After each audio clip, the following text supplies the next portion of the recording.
On Friday, January 14th, Google finally rolled out their much anticipated and much needed software update for the Pixel 6 and the Pixel 6 Pro. Did it make a difference? And what new features did we get in this update? Let's get into it. Hey, what is up everyone? AJ here. Thanks for stopping by the channel. Software updates aren't normally something to get really excited about. However, the first software updates that come after the release of a new smartphone are usually the most anticipated. And that's because they either contain bug fixes or features that were not available at launch. What bugs needed fixing? Well, I can only talk about my personal experience in using both the Pixel 6 and the Pixel 6 Pro, but some of the bugs that I experienced were pretty big. Starting with my Pixel 6, I had bugs like apps crashing, the fingerprint sensor not being very reliable, and navigating around the UI was sometimes choppy. The worst issue I had, though, was when I did a battery test, and I let my battery drain down to 0. Upon restart, I noticed that all my registered fingerprints were wiped from the device, just out of nowhere. And I couldn't re-enroll any new ones, so I had to perform a factory reset to get the fingerprint authentication working again. After Google released the November patch, I switched from the 6 to the 6 Pro, and things felt much better on that device, but overall, there was still something missing. While thankfully I wasn't experiencing any of the Wi-Fi, Bluetooth, or cellular connectivity issues that many were experiencing, the phone itself just felt rough around the edges, almost like it was running beta software. Now for me, I had a much better initial experience with the Pixel 6 Pro than I did with the Pixel 6. However, that may just be due to the November patch that was released. Now I've been running the January update on the Pixel 6 Pro for about a week now, and I can happily report that the experience has just been really good, and overall the phone just feels more polished now.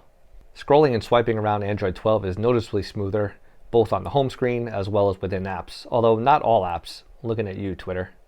And in general, apps seem more stable and reliable. The fingerprint reader is still a bit slower than I'd like, but after clearing all my fingerprints and registering them again, it just feels way more accurate. I'm not experiencing any connectivity issues, and overall I'd say the Pixel is back to where it should have been at launch, with some improvement left to go.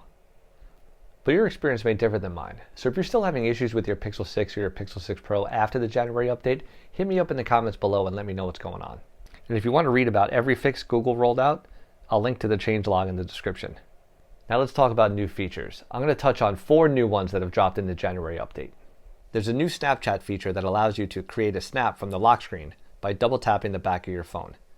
This is in addition to the other Snapchat integrations that Google and Snapchat have touted, like being the only third-party app to have access to the wide-angle selfie camera. There's also an exclusive pixel face filter available. How useful this is, I'll leave that up to you to decide.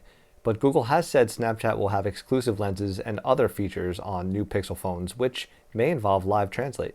Next up, ultra-wideband file sharing. This feature is only available on the 6 Pro, and it allows you to share files with nearby devices, kind of like an upgraded and improved version of Nearby Share. But UWB has other applications, like Google's digital car key, which if you have a select BMW, your phone can act like, you guessed it, a car key, to unlock and unlock your car, and even start it. Now Playing got an update that allows you to not only search for a song that's playing if your device doesn't instantly recognize it, but you can now tap on a little musical note to save it to your favorites. I love this. And lastly, Pixel Buds Series A got bass controls, which allow you to adjust the bass levels from -1 to +4. This really improved the sound of the Pixel Buds. I enjoyed listening to music with them before, but the ability to adjust the bass just to my liking really made these earbuds even better. Overall, I'm really happy with the performance of my Pixel 6 Pro after the January update, and I really hope that Google starts to roll out these updates in a more timely manner, because timely updates are one of the biggest selling points for getting a Pixel in the first place. Well, that's all I have for you today. If you enjoyed this video, hit the like button, and if you like this type of content, hit subscribe. I'll catch you guys in the next one.